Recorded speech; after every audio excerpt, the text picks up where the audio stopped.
Уважаемый Владимир Владимирович, к вам обращается потомки государевых ямщиков. Вопрос стоит такого значения. Было построено ямщицкое подворье с музеем, где экспонаты были собраны всем населением, которое здесь проживает. В данное время нам обещали глава администрации Сангаласского района, что передадут наш музей нашему некоммерческому предприятию ТМТ «Яланка». Но нас, однако, обманули, и сейчас вопрос стоит, что передают неизвестно кому.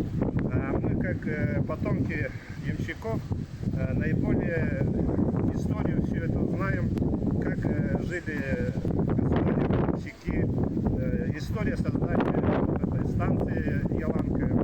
И хотели попросить вас вот этот вопрос как-то нам помочь решить. В данное время неизвестно, нужно ремонт делать этому подворью музею.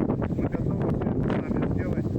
И если передадут следующим людям, которые не знают историю ямщиков, то это будет не очень плохо. Давайте сохранить